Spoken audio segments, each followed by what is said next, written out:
Hi friends, good morning. இங்கே பாருங்கள், இன்றைக்கி நம்ம வந்து ஒரு சிம்பிளாக ஒரு பைப்பிங் எப்படி வைக்கலாம் அப்படின்னு சொல்லி தான் உங்களுக்கு நான் காட்ட போகிறேன். இங்கே பாருங்கள், இந்த மாதிரி கயிறு வந்து கடையில் விற்கிது. இது பார்த்திங்கன்னா நான் கொஞ்சம் சன்னமான கயிறு வாங்கியிருக்கேன். இதுலேயே இன்னும் கொஞ்சம் மொத்தமான கயிறும் இருக்குது. நீங்கள் இந்த மாதிரி கயிறு வாங்கி நாம் வீட்லேயே வந்து தைக்கிறதுக்கு நான் சொல்கிறேன் உங்களுக்கு. இப்போ கடையிலே பார்த்திங்கன்னா விதவிதமாக பைப்பிங் விற்கிது, ஆனால் நமக்கு மேட்சிங் கிடைக்கிறது இல்லை சரியானபடி. அதனால நம்ம வந்து பாருங்க சில்க் காட்டன் துணி எடுத்துருக்குறோம். கைக்கும் கழுத்துக்கும் வைக்கணும். அதனால் ஒரு 30 பாயிண்ட் நம்ம துணி எடுத்துக்கலாம். எடுத்துக்கிட்டு நம்ம வந்து இப்போ கிராஸ் பீஸ் போட்டு, இங்கே பாருங்கள், நான் கிராஸ் பீஸ் வெட்டி காமிக்கிறேன் உங்களுக்கு. நேர் பீஸ் போட்டிங்கன்னா நீட்டாக வராது. இங்கே பாருங்கள், சரிங்களா? இப்போ கிராஸ் பீஸ் போட்டுக்கலாம். இங்கே பாருங்கள், இந்த அளவுக்கு இருந்தால் ஓகே. எல்லா துணியுமே இதே மாதிரி வெட்டிட்டு இருங்க. கரெக்டாக உங்கள் கையோட அளவு வச்சுக்கிட்டிங்கன்னா இதை மடித்து நம்ம வந்து அந்த உள்ள கயிறு வைக்கிறப்ப கரெக்டாக இருக்கும் நமக்கு. இப்போ வந்து கிராஸாக வெட்டிட்டு கரெக்டாக அந்த பெருக்கல் குறியாட்ட வரும் தெரியுங்களா, முக்கோணம், அதை வந்து நம்ம ஜாயின் பண்ணிக்கணும். இங்கே பாருங்கள், நான் இப்போ கிராஸ் பீஸ் வெட்டி எடுத்திருக்கேன்.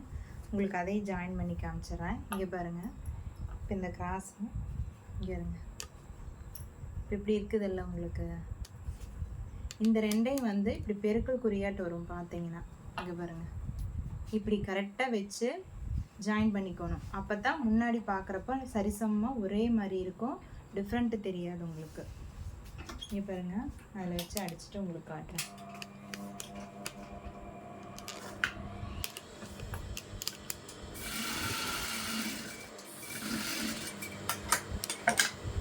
இங்கே பாருங்கள், இப்போ நீங்கள் மேல் பக்கம் பார்த்தீங்கன்னா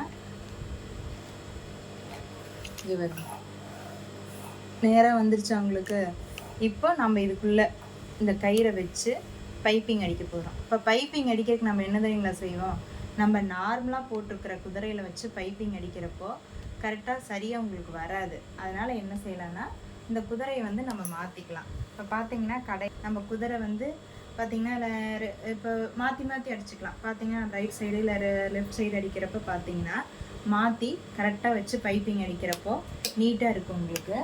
நீங்கள் பைப்பிங் அப்படி அடிக்கிறப்போ கடையில் முதலே வாங்கி வச்சுக்கோங்க.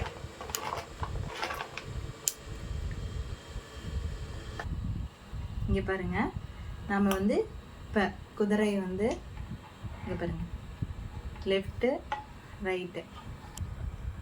இங்கே பாருங்கள், இப்போ இந்த குதிரை வந்து லெஃப்ட்டு ரைட்டு அப்படின்னு சொல்லி ரெண்டுக்கும் மாற்றிக்கிற மாதிரி நம்ம குதிரை வாங்கியிருக்கோம்.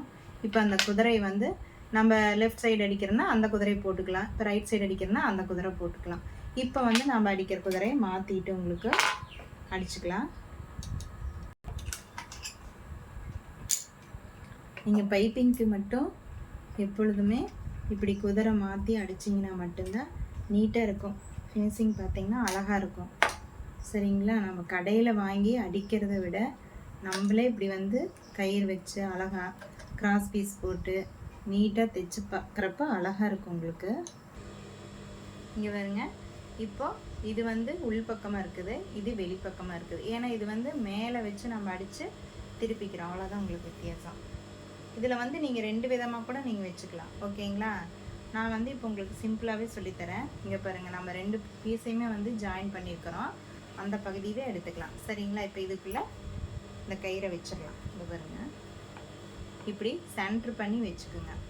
ஒரு துளி உண்டு மட்டும் நம்ம கைக்கு பிடிக்கிற அளவுக்கு வச்சுட்டு இங்கே இருங்க, இந்த 2 துணியுமே சரிசமமாக வச்சுக்கோங்க. இங்கே பாருங்க, இப்போது இந்த இடத்த இப்படி கரெக்டாக வைக்கிறீங்கள, வைக்கிறப்பவே கரெக்ட் பண்ணி வச்சுட்டிங்கன்னா கடைசி வரைக்கும் நீட்டாக அப்படி சன்னமாக அது பாட்டுக்கு வந்துட்டே இருக்கும், உங்களுக்கு பிரச்சனையே இல்லை. 2 துணியும் சரிசமமாக வச்சுக்கோங்க. பாருங்க, தெரியுது உங்களுக்கு எவ்வளோ சன்னமாக இருக்குதுன்னா? உங்களுக்கு அடிச்சுட்டு காட்டுங்க பாருங்க.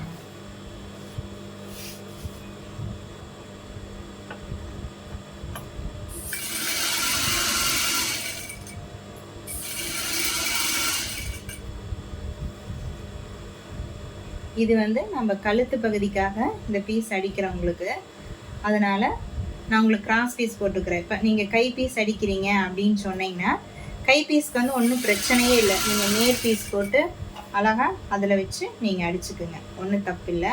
நம்ம கழுத்துக்கு மட்டும் எப்பொழுதுமே கிராஸ் பீஸ் போடணும், மறந்துடாதீங்க அதை மட்டும், சரிங்களா? ஏன்னா கழுத்து பகுதி வந்து ரொம்ப நமக்கு முக்கியம்.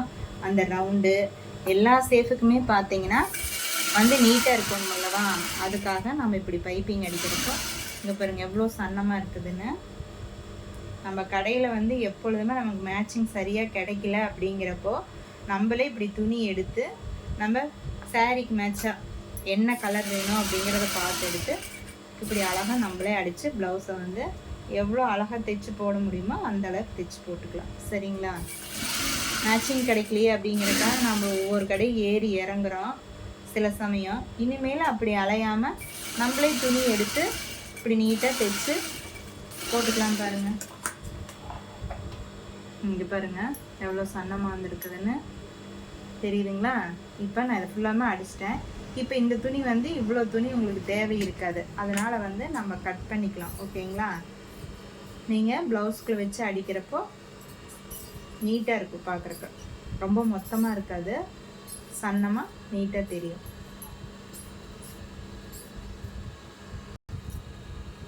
நீங்கள் இப்போ நான் இதை வந்து எவ்வளோ வேணும் அப்படிங்கிறதுக்காக கட் பண்ணுறேன். நீங்கள் ப்ளவுஸில் வச்சு இப்போ நம்ம 1/4 இன்ச்சுனா 1/4 இன்ச் அடிப்போம். சில பேர் பார்த்திங்கன்னா அவங்களுக்கு தகுந்த மாதிரி உடம்போட அளவு வச்சு தான் நம்ம எல்லாமே வந்து ஃபினிஷிங் பண்ணுவோம். அதுக்கு தகுந்த மாதிரி வச்சுக்கோங்க. இங்கே வருங்க, ஓகேங்களா? நான் இப்போ இதில் ப்ளவுஸில் வச்சு அடிச்சுட்டு ஃபினிஷிங் பண்ணுறது உங்களுக்கு எப்படின்னு காட்டுறேன், ஓகேங்களா? இவருங்க நான் இப்போ வந்து துணி எடுத்துட்டேன், ப்ளவுஸ் துணி. இப்போ வந்து நான் ஃபஸ்ட்டு பேக் சைடு வைக்க போகிறோம். அதுக்காக நான் லைனிங் துணியும் மேல் துணியும் எடுத்திருக்கிறேன், ஓகேங்களா? இப்போது லைனிங் துணிக்கும் மேல் துணிக்கும் நடுவில் தான் இந்த பைப்பிங் நம்ம வைக்க போகிறோம். அதை எப்படின்னு உங்களுக்கு சொல்கிறேன். இங்கே பாருங்கள், இது லைனிங் துணி, இது மேல் துணி, சரிங்களா? இங்கே பாருங்கள், ரெண்டுக்கும் நடுவில் சென்டர் பண்ணி தான் வச்சுருக்கிறேன். நீங்கள் அதை நல்லா பார்த்துக்குங்க. அந்த அளவு வச்சு நான் அடிக்க போகிறேன். இங்கே பாருங்க, கரெக்டாக வச்சுக்கோங்க. ரெண்டு துணியுமே கரெக்ட் பண்ணி வச்சுக்கோங்க. நம்ம எப்பொழுதுமே பார்த்தீங்கன்னா லைனிங் துணி வந்து ப்ளவுஸை வந்து கரெக்டாக வச்சு கட் பண்ணியிருப்போம், ஓகேங்களா? மேல் துணியை வந்து எப்போயுமே எக்ஸஸாக தான் விட்டு கட் பண்ணுவோம். ஏன்னா உங்களுக்கு கடைசியாக எல்லாமே நம்ம அடித்து முடிச்சதுக்கப்புறமா எக்ஸ்ட்ரா இருக்கிற துணியை வந்து கட் பண்ணுறதுக்காக, ஓகேங்களா? இங்கே பாருங்கள், நான் இப்போ லைனிங் துணியோட அளவுக்கு தான் நான் வச்சுருக்கேன். இப்போ அதே அளவுக்கு வச்சு உங்களுக்கு நான் தைச்சும் காட்டுறேன். இந்த பைப்பிங்கை வந்து உள்ள நடு சென்டரில் வைக்கிறேன். மேல் துணிக்கும் லைனிங் துணிக்கும் நடுவில் தான் வச்சு அடிக்கிறேன். இங்கே பாருங்கள், இது வந்து டபுள் வேலை செய்ய தேவையில்லை, ஒரே வேலையாக செஞ்சிங்கனாலும் நீட்டாக செஞ்சு முடிச்சிடலாம். அதுக்காகத்தான் உங்களுக்கு நீங்கள் வைக்கிறப்ப கரெக்ட் பண்ணி வச்சுக்கோங்க.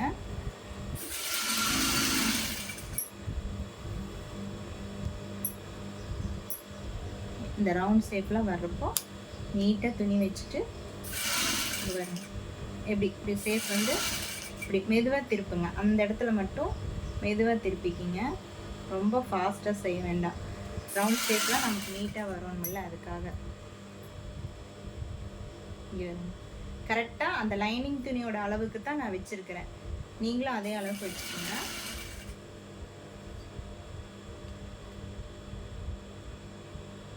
சரிங்களா? இங்கே பாருங்க, லைனிங் துணியோட அளவுக்கு தான் வச்சுருக்கேன். இங்கே பாருங்க,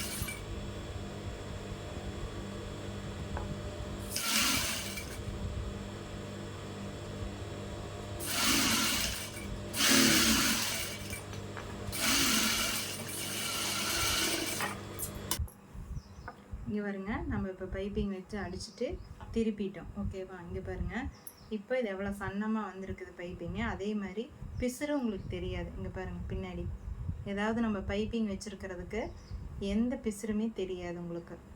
துணி ரெண்டு பக்கமே நீட்டாக இருக்கும். இது உள் துணி, இது மேல் துணி, ஓகேங்களா? பைப்பிங் எவ்வளோ நீட்டாக வந்திருக்குதுன்னு. இப்போது நம்ம இதை வந்து ஃபினிஷிங் பண்ணிக்கலாம்.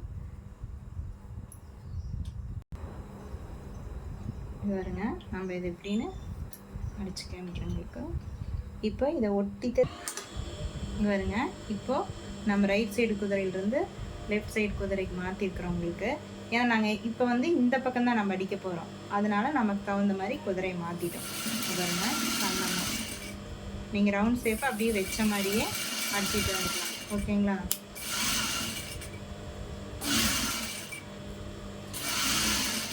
இழுக்கவே வேண்டாம், நீங்கள் அப்படியே வச்ச மாதிரியே ஃபினிஷிங் பண்ணிட்டு வந்தீங்கன்னா ஓகே.